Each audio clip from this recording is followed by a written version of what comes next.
بسم اللہ الرحمن الرحیم۔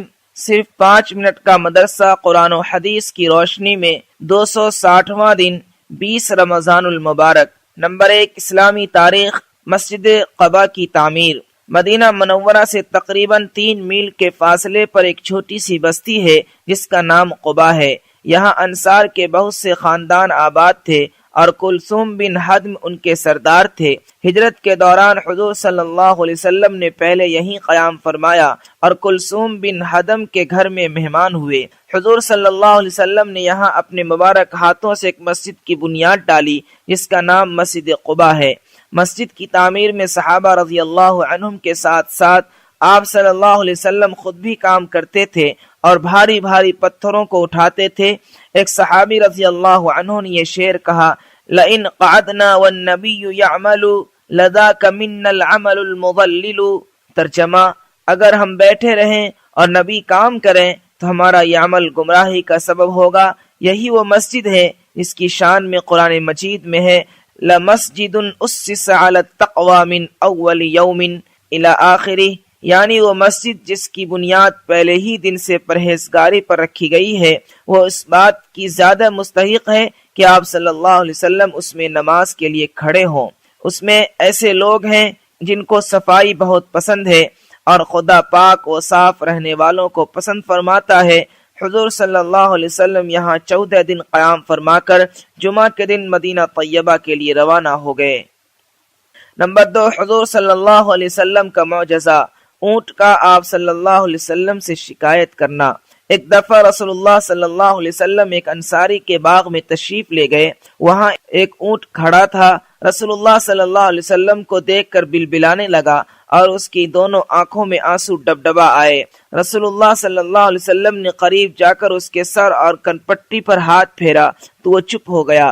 آپ صلی اللہ علیہ وسلم نے دریافت کیا کہ یہ کس کا اونٹ ہے؟ تو ایک نوجوان انصاری صحابی آئے۔ آپ صلی اللہ علیہ وسلم نے ان سے فرمایا، کیا تم ان جانوروں کے بارے میں اللہ سے نہیں ڈرتے جن کو خدا نے تمہارا تابع بنایا ہے؟ اس اونٹ نے مجھ سے شکایت کی ہے کہ تم اس کو بھوکا رکھتے ہو اور اس کو تکلیف دیتے ہو۔ نمبر 3، ایک فرض کے بارے میں، سب سے پہلے نماز کا حساب۔ رسول اللہ صلی اللہ علیہ وسلم نے فرمایا، قیامت میں سب سے پہلے نماز کا حساب کیا جائے گا۔ اگر وہ اچھی اور پوری نکل آئی تو باقی اعمال بھی پورے اتریں گے، اور اگر وہ خراب ہو گئی تو باقی اعمال بھی خراب نکلیں گے۔ نمبر 4، ایک سنت کے بارے میں، نیا لباس پہننے کی دعا۔ رسول اللہ صلی اللہ علیہ وسلم نے فرمایا، جو بندہ نیا کپڑا پہنے اور کہے الحمدللہ الذی کسانی ما اواری بہ عورتی واتجمل بہ فی حیاتی۔ ترجمہ، تمام تعریفیں اس اللہ کے لیے ہیں جس نے مجھے وہ لباس عطا فرمایا جس سے میں اپنا جسم چھپاتا ہوں اور اپنی زندگی میں زیب و زینت حاصل کرتا ہوں۔ پھر اس دعا کو پڑھنے کے بعد پرانا لباس صدقہ کر دے تو وہ زندگی میں اور مرنے کے بعد اللہ تعالیٰ کی حفاظت و امانت میں رہے گا۔ نمبر 5، ایک اہم عمل کی فضیلت، صدقہ مصیبتوں کو دور کرتا ہے۔ رسول اللہ صلی اللہ علیہ وسلم نے فرمایا، صدقہ مصیبت کے 70 دروازے بند کر دیتا ہے۔ ایک دوسری حدیث میں ہے کہ آپ صلی اللہ علیہ وسلم نے فرمایا، صدقہ اللہ تعالیٰ کے غصے کو ٹھنڈا کرتا ہے اور بری موت سے بچاتا ہے۔ نمبر 6، ایک گناہ کے بارے میں، جھوٹی تہمت لگانا۔ قرآن میں اللہ تعالیٰ فرماتا ہے، جو لوگ مسلمان مردوں اور مسلمان عورتوں کو بغیر کسی جرم کے تہمت لگا کر تکلیف پہنچاتے ہیں تو یقیناً وہ لوگ بڑے بہتان اور کھلے گناہ کا بوجھ اٹھاتے ہیں۔ نمبر 7، دنیا کے بارے میں، دنیاوی زندگی ایک دھوکہ ہے۔ قرآن میں اللہ تعالیٰ فرماتا ہے، اے لوگو، بے شک اللہ تعالیٰ کا وعدہ سچا ہے، پھر کہیں تم کو دنیاوی زندگی دھوکے میں نہ ڈال دے اور نہ ہی تم کو دھوکہ باز شیطان کسی دھوکے میں نہ ڈال دے۔ یقیناً شیطان تمہارا دشمن ہے، تم بھی اسے اپنا دشمن ہی سمجھو۔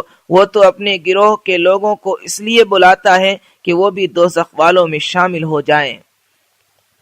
نمبر 8، آخرت کے بارے میں، اللہ کا اہل جنت سے کلام۔ رسول اللہ صلی اللہ علیہ وسلم نے فرمایا، اللہ تعالیٰ اہل جنت سے فرمائے گا، اے جنت والو، تو وہ کہیں گے، اے ہمارے رب، ہم حاضر ہیں اور ساری بھلائی تیری قدرت میں ہے۔ اللہ تعالیٰ فرمائے گا، کیا تم راضی ہو گئے؟ تو کہیں گے، ہم راضی کیوں نہیں ہوں گے؟ اے اللہ، تو نے ہمیں وہ نعمت عطا فرمائی ہے جو اپنی کسی مخلوق کو عطا نہیں کی۔ اللہ تعالیٰ فرمائیں گے کیا میں تمہیں اس سے بھی بہتر نعمت عطا کر دوں؟ وہ عرض کریں گے اس سے بہتر اور کون سی نعمت ہوگی؟ تو اللہ تعالیٰ فرمائے گا میں ہمیشہ کے لیے تم سے راضی ہو گیا، اس کے بعد کبھی تم سے ناراض نہیں ہوگا۔ نمبر 9، طب نبوی سے علاج، ختنہ کے فوائد۔ رسول اللہ صلی اللہ علیہ وسلم نے فرمایا 5 چیزیں فطرت میں سے ہیں، ان میں سے ایک ختنہ کرنا ہے۔ فائدہ، ختنہ کرنے سے شرمگاہ کے کینسر، ایگزیما اور گردے کی پتھری جیسی بیماریوں سے حفاظت ہوتی ہے۔ نمبر 10، نبی صلی اللہ علیہ وسلم کی نصیحت۔ رسول اللہ صلی اللہ علیہ وسلم نے فرمایا ایمان تمہارے دلوں میں اس طرح پرانا ہو جاتا ہے جس طرح کپڑا پرانا ہو جاتا ہے، لہذا اللہ تعالیٰ سے دعا کیا کرو کہ وہ تمہارے دلوں میں ایمان کو تازہ رکھیں۔